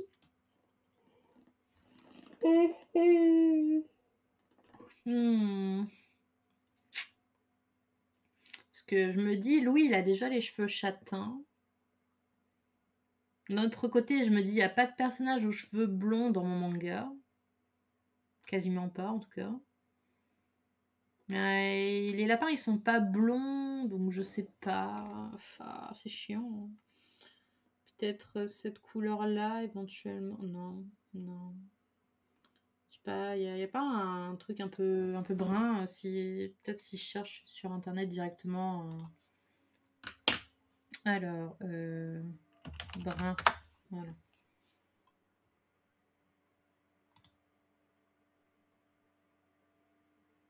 On veut une couleur brun. Voilà.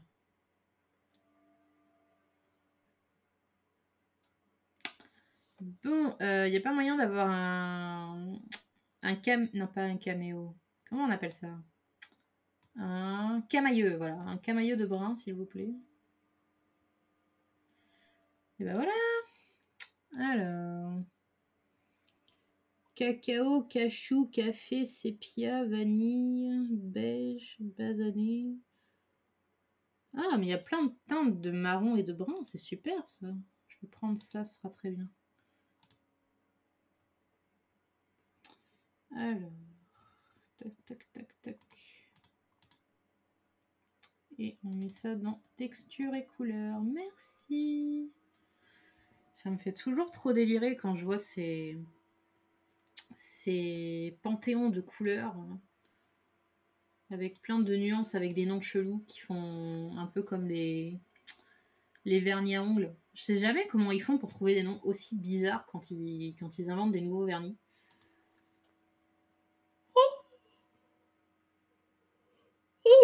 Oh Dieu. Franchement, en plus, on se dit, il y a énormément de nuances de couleurs dans les vernis et ils arrivent toujours à trouver des teintes avec des noms super bizarres. Vraiment, je trouve ça exceptionnel. Alors, voyons voir qu'est-ce qu'on a comme teinte sympathique. Alors, il y a châtaigne ou châtain. On a brun, mais c'est un peu trop foncé. Beige, mais bah, c'est pas exactement du beige que je voudrais. Café au lait. Oh, c'est mignon. Ah, peut-être café au lait, tiens. Mordoré, noisette. Non, c'est trop marron, noisette.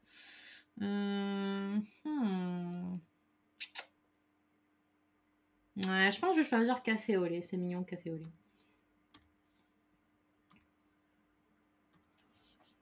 Attention. Tadadada. Je pense que ça fait une couleur assez naturelle. Voilà. C'est marrant parce que ça aurait très bien pu être avec une teinte de trame plutôt que du blanc si j'avais choisi ça. Mais non.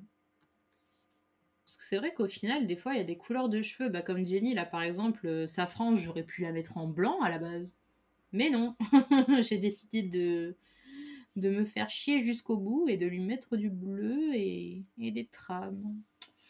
Alors, les vêtements, bah, on va faire simple. Hein. On va choisir quelque chose de... Ben tiens, beige clair, ce sera très bien. Oh non, vanille. Oh, allez, je vais lui mettre une chemise vanille, ça va être marrant. Ah, ça fait très jaune du coup. C'est marrant, n'empêche, comme les couleurs côte à côte, elles ont une certaine teinte.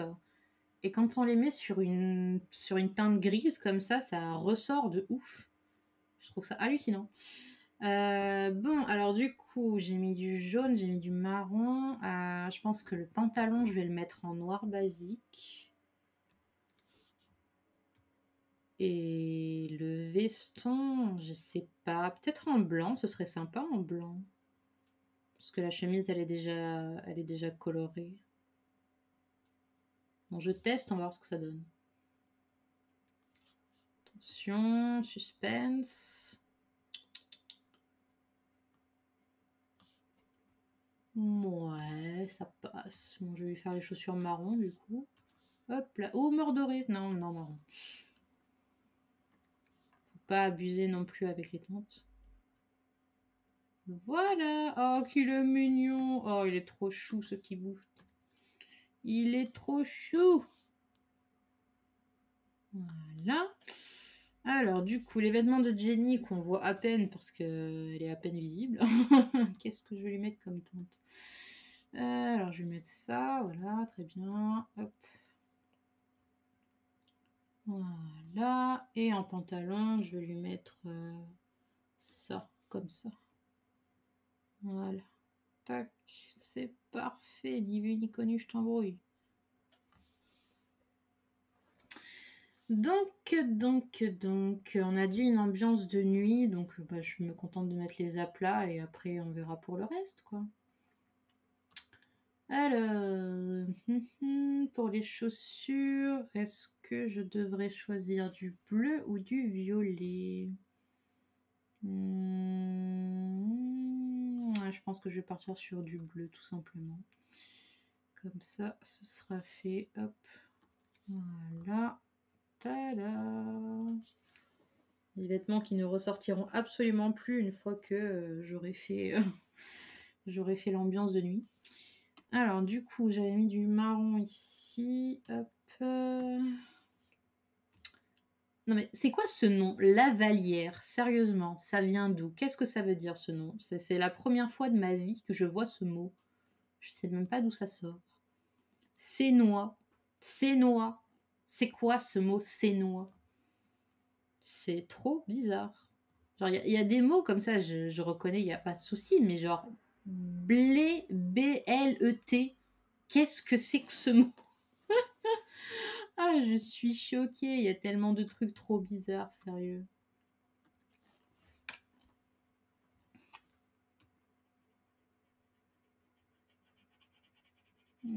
petit parquet en acajou, là, puisque c'est littéralement le nom de la teinte, acajou.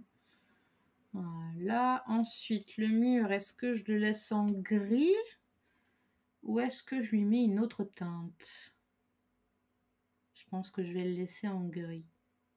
Ouais, je pense que je vais faire ça. Alors, du coup, je pense que le mieux, c'est de faire un autre calque pour le ciel derrière. Donc, on va prendre du bleu. Et on va faire comme ça. Et voilà, comme ça pour faire le ciel étoilé, ce sera beaucoup plus pratique. Donc ça c'est bon, ça c'est bon, ça c'est bon. Bon bah voilà, je crois que je peux cleaner les aplats, hein, on est pas mal. Ils sont inspirés ceux qui choisissent les noms, mais trop. Franchement, je sais pas d'où ils tiennent tout ça. Après, je me dis, voilà, ça doit être des noms de choses qui existent, hein, de toute évidence. Mais je les ai jamais vus. C'est absolument incroyable. En vrai, je sais pas si c'est parce que je lis beaucoup plus de webtoons que de romans. Mais là, récemment, je me suis mis à lire un truc que ma sœur m'a offert, du coup. Et j'étais choquée de voir qu'il y avait des mots que je ne connaissais pas. Ça faisait tellement longtemps que ça m'était pas arrivé. Et j'étais genre, waouh, pardon, ça fait bizarre. Et bah, surtout qu'en plus, voilà, j'avais lu un roman juste avant. Et bah, c'était très accessible au niveau de la lecture. Et là, du coup, je passe à ça. Je fais, putain, pourquoi il y a autant de descriptions alambiquées là? Trop chelou. Mais en vrai, il est sympa ce bouquin. J'en parlerai donc dans mon prochain vlog spécial récap de lecture. Seul problème, c'est que j'arrive pas à me détendre quand je le lis en fait. Parce que vu que c'est un bouquin qui est à moitié fiction, à moitié développement personnel, bah, ça implique vachement de réfléchir sur soi. Donc à chaque fois que l'héroïne, elle apprend un truc, ou qu'elle se remet en question sur un truc, bah, on ne peut pas s'empêcher de faire pareil en fait. On se remet en question sur certaines situations qu'on a vécues et tout pour faire le rapprochement entre ce qu'elle est en train de vivre. Et c'est extrêmement perturbant en fait parce que du coup, bah, il y a toujours un temps de pause où on fait un retour sur soi. Et du coup, moi j'ai du mal à me plonger totalement dans l'histoire en fait. Après, c'est peut-être parce que je suis aussi dans une période de ma vie où justement, j'essaye, de comment dire? De faire le point, d'améliorer mon comportement sur certaines choses et tout, que du coup, ben, je me sens interpellée par les mots, et les discours que tiennent certains personnages. Mais je pense que ouais, si j'étais dans un autre état d'esprit, j'aurais eu beaucoup plus de mal à lire ce bouquin, je pense. J'avais commencé à lire un livre qui s'appelait Ta seconde vie commence le jour où tu comprends que tu n'en as qu'une. Et j'avais pas réussi à le finir. J'avais pas réussi à le finir parce que j'étais pas dans l'état d'esprit qu'il fallait pour me. Ah, purée, c'est quoi le mot? Pour compatir. Pas compatir. Ah, c'est quoi le mot relate en français? euh, Ah mon Dieu, ça m'énerve. J'avais pas l'état d'esprit pour m'identifier. Voilà, j'avais pas l'état d'esprit pour m'identifier à l'héroïne. Enfin, au début, oui. Au début du roman, oui, quand elle commence à avoir, je sais plus si elle voit un thérapeute ou un truc comme ça, qui lui donne du coup des idées et des exercices pour améliorer son niveau de vie et tout ça. Et au début, j'étais genre, ah ouais, c'est intéressant, ah ouais, c'est intéressant. Et puis à un moment, il y a eu un exercice qui est tombé et j'étais genre, ah zut, ça me bloque. Et du coup, j'ai laissé le livre de côté. Et là, je me dis, peut-être, je pourrais le reprendre et peut-être j'arriverai à le finir cette fois. Parce que du coup, ça faisait vraiment, bah, pareil, développement personnel et apprentissage de la vie, quoi. Et le problème, voilà, c'est que quand on est habitué à vivre d'une certaine façon, quand on a ce genre de lectures qui viennent chambouler votre quotidien et tout remettre en question, etc., c'est compliqué, quoi. Faut vraiment être en phase et réussir à accepter ce genre de truc, quoi. Parce que, voilà, du coup, l'héroïne, à chaque fois, elle est face à des trucs, genre, à un moment, ils ont un accident de voiture. Enfin, un accident. Ils manquent d'avoir un accident parce qu'il y a un chauffard qui débarque et, du coup, il manque de les percuter. Et au moment où il s'en va, il leur fait signe de la main en mode il leur montre un doigt ou il les insulte ou je sais pas quoi. Et du coup, la nana, elle est super en colère en mode putain, mais il aurait pu faire attention quoi.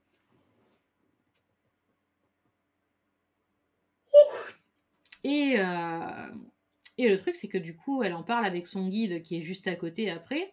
Et lui, il fait, ah, mais tu sais, moi, je suis pas en colère parce qu'on sait pas. Peut-être le gars, il était pressé pour aller voir un proche qui était en mal-être, qui devait aller à l'hôpital ou que sais-je.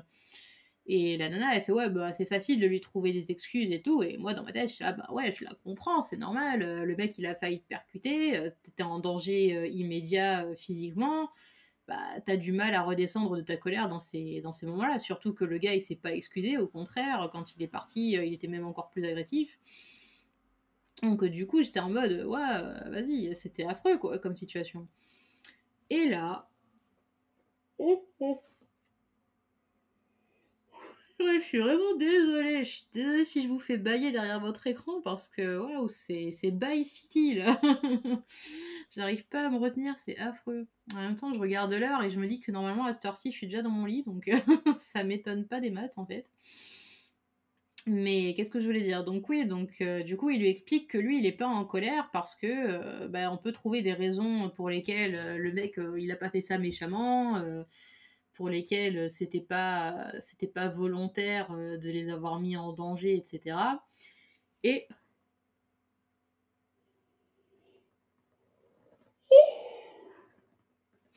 et il essaye de lui faire voir le côté positif, etc., de faire retomber sa colère et tout ça.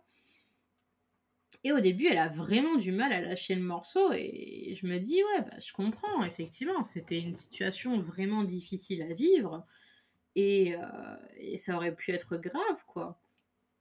Et du coup, la morale, c'était en gros que les circonstances extérieures ne doivent pas te définir, ni définir l'état dans lequel tu te trouves, qu'il y a des choses que tu peux malheureusement pas contrôler et qu'il ne faut pas que ça t'impacte en fait. C'est toi l'importance que tu accordes à cette chose qui fait que tu vas te sentir mal après coup en fait. Et du coup, moi j'étais genre, oui, enfin quand même, il a failli les renverser. Sauf que, je sais plus si c'est le lendemain ou le surlendemain, j'étais tranquillement en train de prendre mon petit déjeuner. J'avais mon assiette avec mes tartines et mon verre de café, enfin ma tasse de café, pardon, à moitié, voire à peine entamée. Et ce matin-là, j'essayais de mettre en pratique un truc que je fais pas souvent parce que j'ai de très mauvaises habitudes alimentaires, qui est que je mâche énormément vite en fait. Genre j'aspire la nourriture et c'est pas bon du tout, pour beaucoup de raisons. Et je m'étais imposé un truc pour essayer de manger plus lentement, qui était tu manges un morceau de pain et tu tournes une page. Et en fait, à chaque page, j'essayais du coup de réguler ma vitesse de dégustation.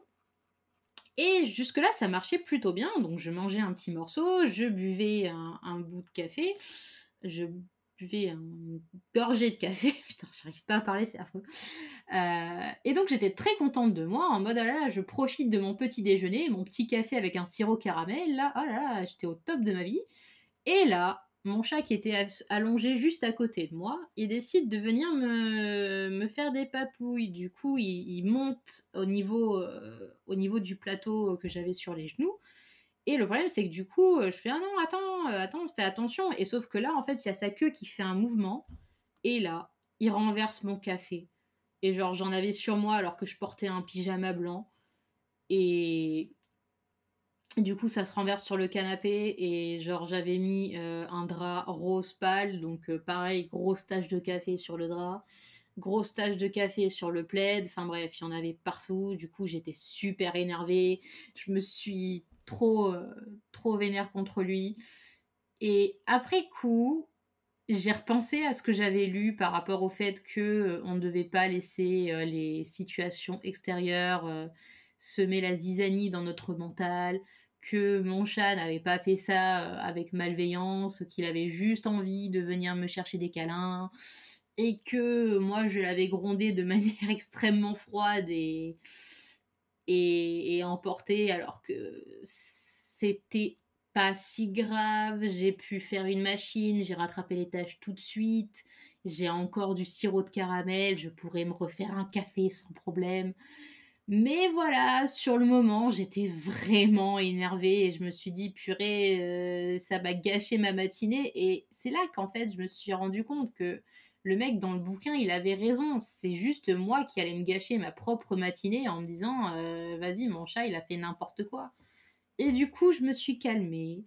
J'ai essayé de voir, d'un point de vue objectif, qui était que c'était pas un si gros problème, que mon chat n'était pas un mauvais chat, au contraire, c'est un chat adorable, tout mignon, doudou, qui voulait juste me faire des câlins, et que tout le monde n'a pas la chance d'avoir un chat aussi câlin que moi.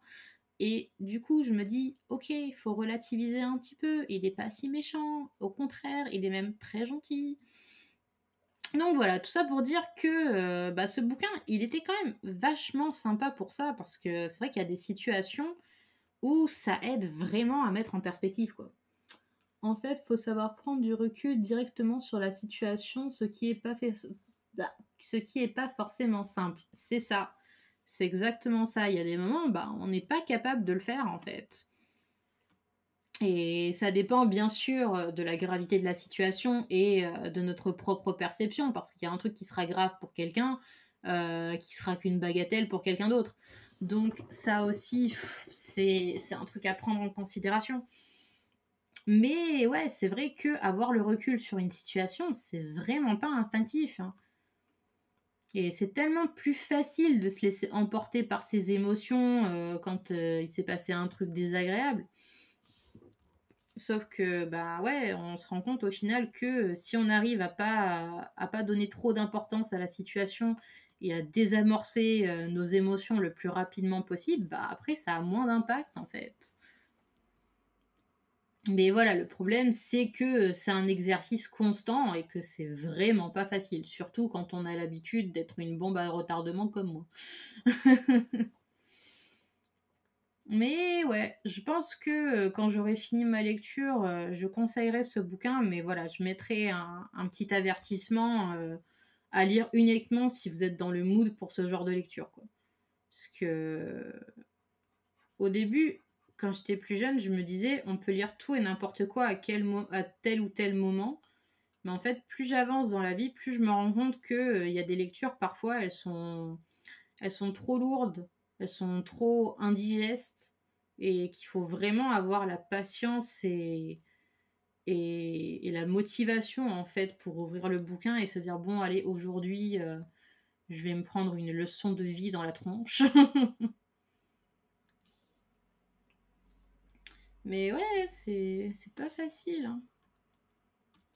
Après voilà, je trouve personnellement que, il y a beaucoup de trésors de sagesse, dans ce bouquin. Bon, il y a certains que je pourrais peut-être pas mettre en pratique, ou que je ne voudrais pas mettre en pratique, hein, c'est possible aussi. Mais il y a quand même quelques leçons qui étaient vachement sympas, ça je dois bien le reconnaître. Oh! Waouh! Genre par exemple, le moment où la meuf, elle rencontre un gars et que, elle arrive pas à sympathiser avec, alors qu'il a l'air très gentil et très charmant, juste parce que c'est un Italien, et que la dernière fois qu'elle est sortie avec un Italien, ça s'est extrêmement mal passé, que le mec il l'a trahi, professionnellement, ça a été une catastrophe, et cetera, et cetera.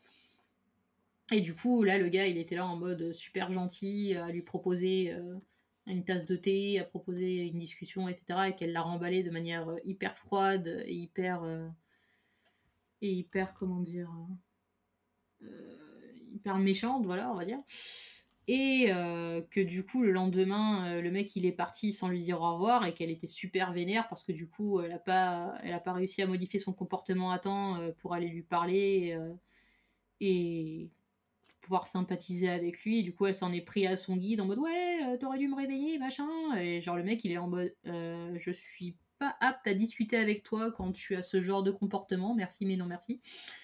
Et du coup, bah, elle a mis vachement de temps à se calmer, à lui présenter des excuses, à faire: «Ouais, non mais c'est bon, je comprends, c'est moi qui me suis emportée, j'aurais dû aller lui parler, j'aurais pas dû, mettre le blâme sur toi et tout».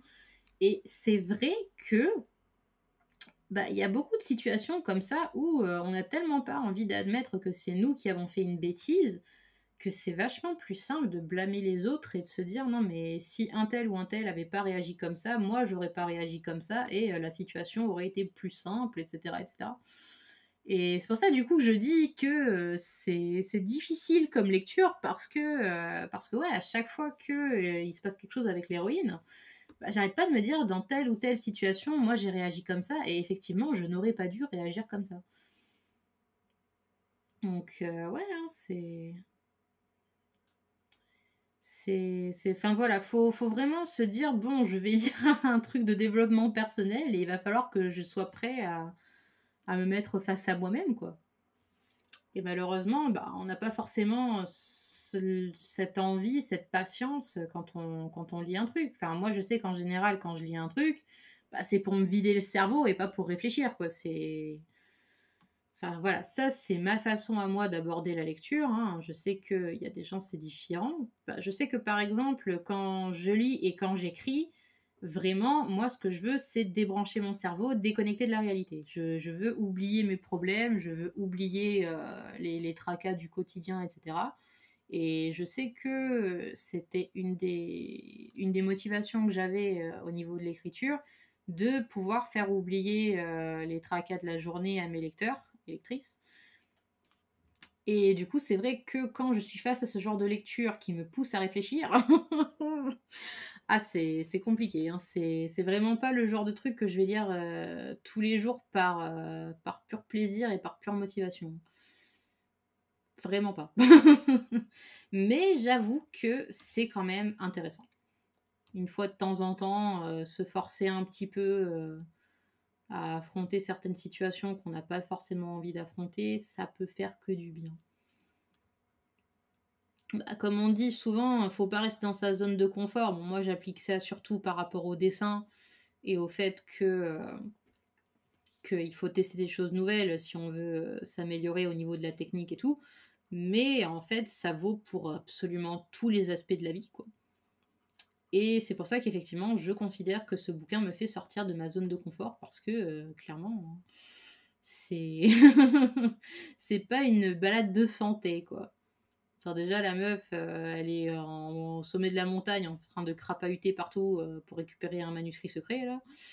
C'est c'est pas reposant, rien que quand on lit ce qu'elle fait, donc voilà, quoi. Mais ma foi, c'est instructif. Donc quand je l'aurai fini, d'ici la fin du mois, parce qu'en lisant un chapitre par jour, du coup, je vais pas très loin. Mais ouais, c'est intéressant.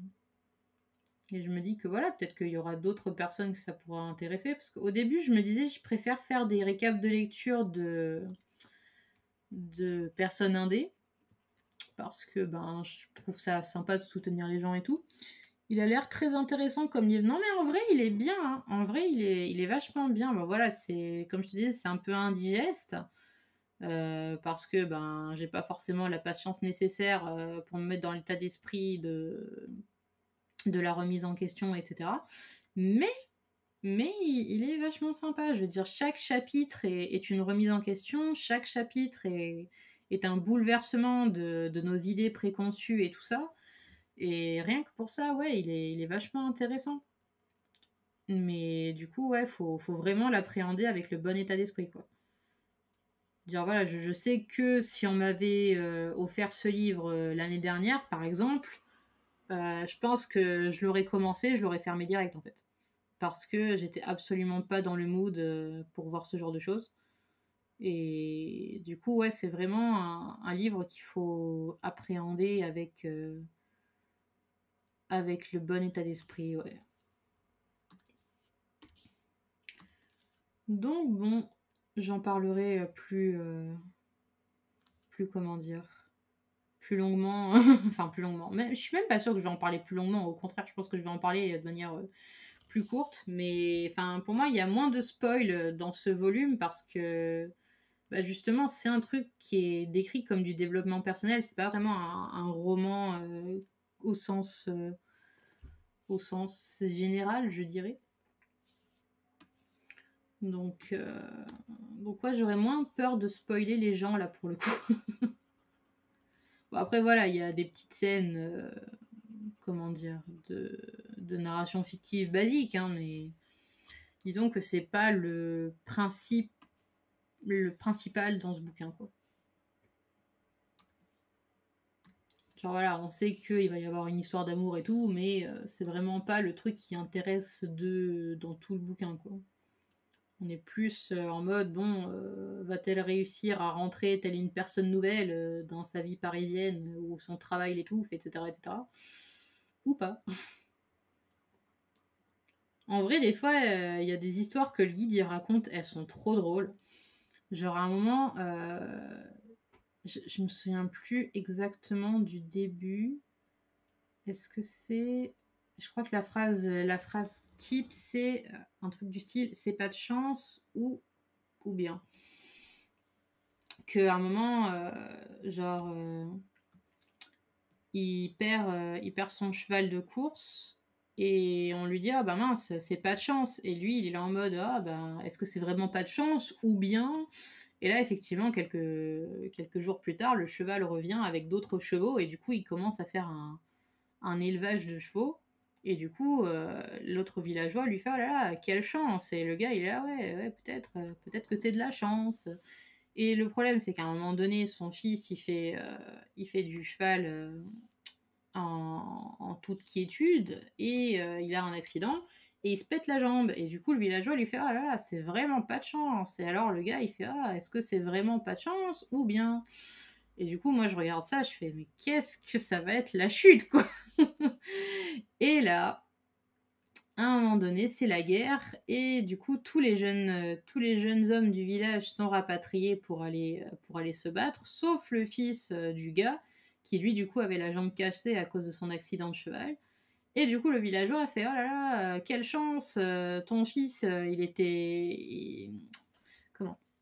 Ton fils, il était blessé, du coup, il va pas aller à la guerre, du coup, il va pas mourir. Et du coup, le mec, il fait ah, est-ce que c'est vraiment de la malchance ou bien. Et j'étais là, oh, c'était donc ça la chute. Donc voilà, enfin la morale, c'était très certainement un truc du style, faut pas voir tous les événements négatifs comme étant foncièrement négatifs, on peut en tirer des trucs, etc., etc. Mais du coup, voilà, cette petite histoire, elle m'avait bien marqué parce que je m'attendais vraiment pas à la chute, quoi. Donc du coup, désolé pour le spoil, soit dit en passant.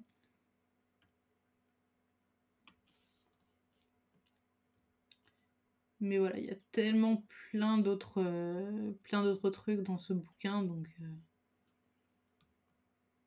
Après, en plus, c'est l'avantage, c'est que c'est un bouquin qui se trouve extrêmement facilement, puisque ma sœur, elle l'avait trouvé dans un point relais, enfin un point relais, un relais de gare, là, vous savez, les magasins qui vendent des bouquins, mais aussi de la bouffe pour les gens qui prennent le train. Là.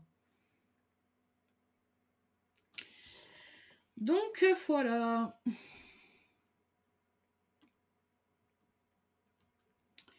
Alors les cheveux, c'est bon. Ah non, j'ai pas fait sa petite queue touffue.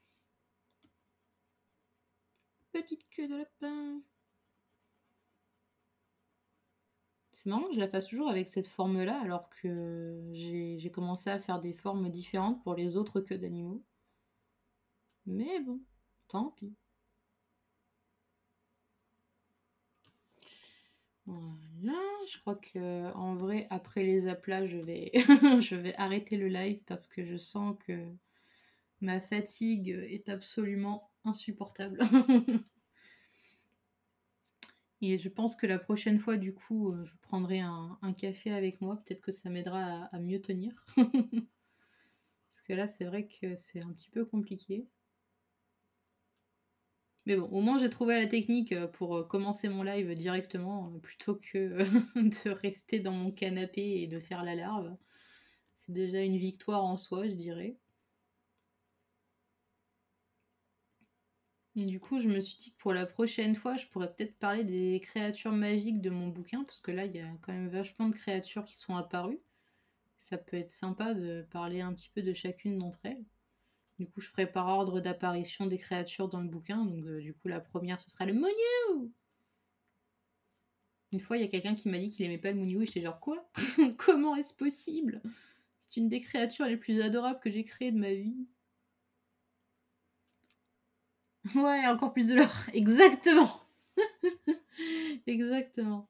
Mais en vrai, j'essaye vraiment de trouver des sujets qui spoilent pas, mais qui peuvent être intéressants par rapport au manga, parce que c'est vrai que si je parle de l'histoire en elle-même, bah là je spoil fatalement. Mais je me dis, voilà, il y a des événements du lore qui sont intéressants et qui auront pas forcément une importance décisive dans le bouquin. Du coup, voilà, si je raconte qu'est-ce que le Mouniou, pourquoi il existe, à quoi il sert, etc., enfin, je spoil pas grand-chose, quoi. Il y a des événements, enfin, je vais y arriver. Il y a des choses qui seront révélées en temps et en heure par rapport à certains éléments. Il y en a d'autres, c'est juste du lore comme ça. Donc, je me dis, je peux en parler sans aucun souci, en fait. Après voilà, si jamais je me répète, n'hésitez pas à me le dire parce que la plupart du temps, je m'en rends même pas compte. Tellement j'ai l'habitude de radoter. Ok, ça c'est bon. Alors, on va mettre du blanc dans ses yeux. You. Voilà, et je vais lui faire les yeux de quelle couleur? Ils ont les yeux de quelle couleur les lapins? Je crois que je vais lui faire les yeux foncés. Quoique je lui ai pas mis de trame, donc non, je vais lui faire les yeux de la même couleur que... Ah, quoique... Ah, je sais pas. Ah, non, je crois que je vais lui faire les yeux brun foncé. Comme ça. Voilà, ce sera très bien. Non, parce que normalement, je suis censée mettre de la trame quand les yeux ont une couleur foncée, mais là, sur les yeux de Gustave, je sais que j'en ai pas mis. Bon, c'est pas grave. Parce que je vois pas un lapin avoir les yeux bleus, en fait. Je crois pas que ça existe. Je vais vérifier, hein, mais... Lapin... Yeux. Bah voilà, la première chose que je vois, c'est des yeux foncés, très noirs, quoi. Donc... Attends, quoi? Quoi? Il y a des lapins aux yeux bleus? Ça existe? Oh, ça existe! Ok, c'est bon. Ne cherchez plus les gens. Il aura les yeux bleus. C'est parti. Let's go. Allez, je vais mettre cette couleur de bleu là. Ce sera très bien. Oh, regardez comme il est mignon avec ses yeux bleus. Oh oui, oui, oui, il est trop mignon. Des fois, je me dis qu'il faudrait que je dessine un peu plus souvent les caméléons dans leur version animale. Parce que ce serait tellement plus chou. Mais oui, il est trop mignon! C'est le plus mignon de tous. Genre, je sais pas, je vois trop Gustave en mode petit lapin sur les genoux de Jenny en train de se faire papouiller. Qu'est-ce que ce serait mignon.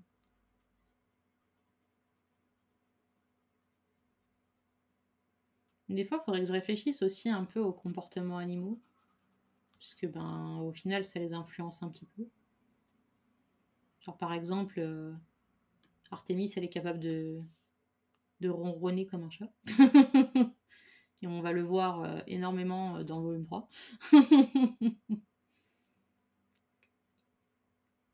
Et ça, je trouve ça extrêmement drôle.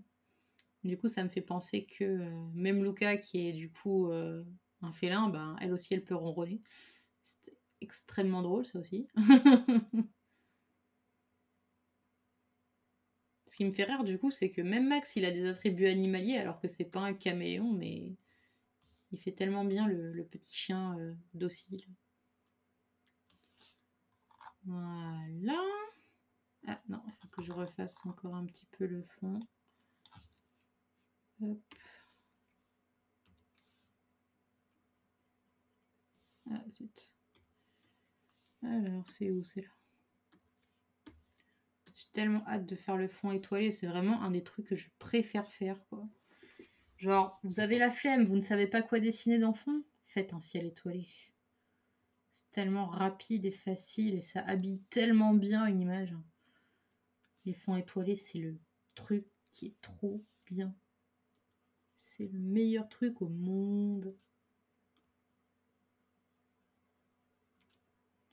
Voilà. Non. C'est là que je me rends compte à quel point j'ai fait certains trucs à l'arrache, quoi. J'arrive vraiment pas à faire les formes courbes comme ça. Voilà, ça c'est bon. Ensuite... Mais ouais, du coup, prochain live, les créatures magiques. Avec le Mougnou, le Dourissol, la Skrierdre, un truc imprononçable, mais que je kiffe quand même. Et après, je parlerai d'autres créatures qui sont pas encore apparues.